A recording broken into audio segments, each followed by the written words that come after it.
কালা জাহাঙ্গীর হয়ে পর্দায় আসছে শাকিব খান। এই ঈদে বড় পর্দায় গ্যাংস্টার রূপে হাজির হচ্ছেন ঢাকাই সিনেমার শীর্ষনায়ক শাকিব খান। আর এই সিনেমার গুরুত্বপূর্ণ অংশের শুটিং চলছে কলকাতায়, একেবারে নীরবে গোপনে। শহর বুঝে ওঠার আগেই বিভিন্ন লোকেশনে শেষ করা হচ্ছে অ্যাকশন দৃশ্য। পরিচালক আবুল হায়াত মাহমুদের আসন্ন ঈদের cinema Prince Once Upon a Time in ঢাকার শুটিং এরই মধ্যে শেষ হয়েছে শ্রীলঙ্কায়। দ্বিতীয় পর্ব শুরু হয়েছে কলকাতায় ফেব্রুয়ারির দ্বিতীয় সপ্তাহ থেকে। হাওড়া, বউবাজার, আলিপুর জেল ও ভারতলক্ষ্মী স্টুডিওতে একের পর এক জায়গায় ক্যামেরাবন্দি হচ্ছেন শাকিব। খবর রয়েছে ৯০-এর দশকের কুখ্যাত এক গ্যাংস্টারের আদলে নির্মিত হচ্ছে গল্প।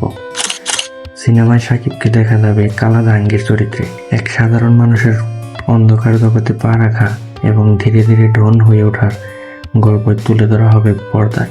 হাওড়ার শালিমার এলাকার একটি বহু বছর বন্ধ কারখানায় রাতভর চলছে অ্যাকশন দৃশ্যের শুটিং। ধ্বংসস্তূপ আর পুরনো যন্ত্রাংশের মাঝে বন্দুকযুদ্ধ ও ধাওয়া পাল্টা দেওয়ার দৃশ্য ধারণ করা হয়েছে বলে জানা গেছে। কলকাতার বউবাজারের ঐতিহ্যবাহী মাধু ভবনের সামনে হঠাৎ ধোঁয়ায় ঢেকে যায় চারপাশ। অ্যাকশন ডাক শোনা মাত্রই বাইকে চেপে বেরিয়ে আসেন শাকিব। গ্যাংস্টার লুকের নায়ককে দেখে মুহূর্তেই জমে যায় ভিড়, তবে দ্রুতই টিম ঘিরে ফেলে শুটিং এলাকা। পরবর্তীতে কিছু দৃশ্যে ডামিও শুট করা হয়।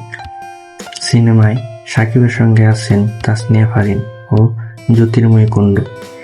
দিলরুবা চরিত্রে অভিনয় করছেন তাসনিয়া। অন্যদিকে এই সিনেমার মাধ্যমে বাংলাদেশি দর্শকের সামনে নতুনভাবে হাজির হচ্ছেন জ্যোতির্ময়ী। গুরুত্বপূর্ণ চরিত্র রয়েছেন টলিউড অভিনেতা লোকনাথ দে। তিনি গোপাল কর চরিত্রে শাকিবকে অন্ধকার দুনিয়ায় নিয়ে আসবেন। এরই মধ্যে এই সিনেমার ট্রেলার রিলিজ হয়েছে। রিলিজে দেখা গেছে প্রচুর অ্যাকশন রয়েছে এই সিনেমাটিতে। তো এই যে হল কাঁপানো অ্যাকশন মুভি হিসেবে শাকিবের এই সিনেমায় জনপ্রিয় হয়ে উঠবে বলে সবার কাছে প্রত্যাশা। তো ভিডিওটি কেমন লাগলো? ভিডিওটি ভালো লাগলে অবশ্যই চ্যানেলটিকে সাবস্ক্রাইব করবেন।